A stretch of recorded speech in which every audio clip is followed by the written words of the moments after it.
ইতিমধ্যে রেশন কার্ডের verification start হয়ে গেছে। তো এই ভেরিফিকেশন করার পর কিন্তু বহু মানুষ কিন্তু এই রেশন কার্ড, যে ছোট কার্ড যাদের ছিল, সেখান থেকে কিন্তু তাদেরকে বাদ দেওয়া হচ্ছে। ঠিক আছে, তো তোমরা সবাই একবার করে চেক করে নিও যে তোমাদের রেশন কার্ড সব ঠিকঠাক আছে কিনা। সম্প্রতি নিউজ চ্যানেলেও কিন্তু দেখিয়েছে, এমনকি খবরের কাগজেও দেখিয়েছে যে রেশন কার্ডের কিন্তু ভেরিফিকেশন হচ্ছে, আস্তে আস্তে কিন্তু বাতিল করা হচ্ছে কার্ড।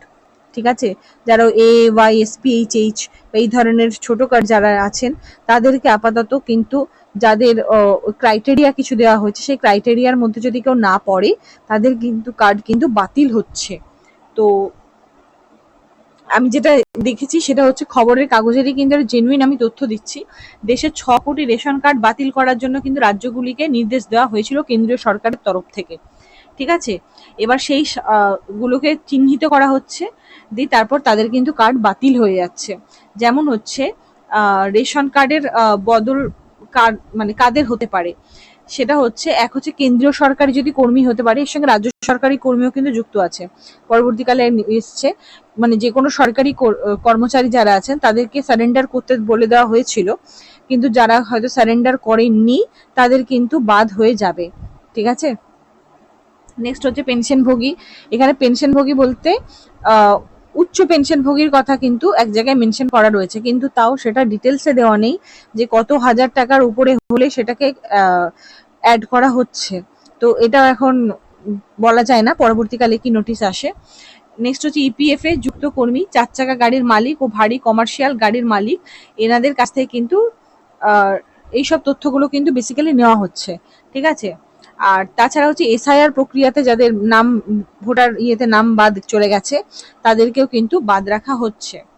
এগুলো সব খতিয়ে দেখা হচ্ছে। অটো এক্সক্লুশন ক্রাইটেরিয়া, যেখানে হচ্ছে রেশন আর পাবেন না, সেটা হচ্ছে অটো এক্সক্লুশন ক্রাইটেরিয়া বা বাদ দেওয়ার তালিকায় কারা কারা আছেন। তাহলে এখানে যে এক হচ্ছে ভোটার তালিকা থেকে নাম বাদ, SIR যেটা হয়েছিল সেখানে যদি তাদের নাম বাদ চলে গিয়ে থাকে তাদের কিন্তু এই রেশনের থেকে কিন্তু তাদের নাম বাদ চলে যাচ্ছে, অটোমেটিক্যালি কিন্তু অটো এক্সক্লুশন হয়ে যাচ্ছে এখানে কিন্তু।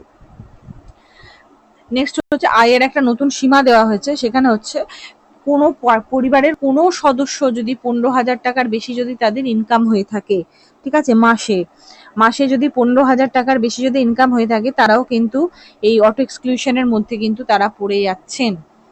ঠিক আছে, আর ভর্তুকিযুক্ত রেশন তারা পাবে না।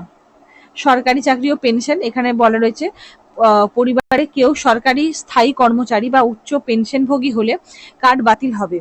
এখানে উচ্চ পেনশনভোগী কথাটা উল্লেখ করা হয়েছে, কিন্তু এখানে কত উচ্চ পেনশনভোগী বলতে কত হাজার লিমিট সেটা কিন্তু দেওয়া নেই এখানে।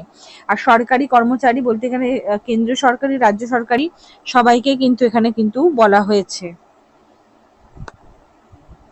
নেক্সট হচ্ছে সম্পত্তি ও যানবাহন, যাদের বাড়িতে 4 চাকা গাড়ি আছে, AC আছে বা 3টের বেশি পাকা ঘর রয়েছে তারাও বাদ পড়বেন। নেক্সট হচ্ছে EKYC না করা, যারা এখনো আধার কার্ডের সঙ্গে রেশন কার্ড লিঙ্ক বা EKYC করেননি তাদের রেশন সাময়িকভাবে বন্ধ করে দেওয়া হচ্ছে।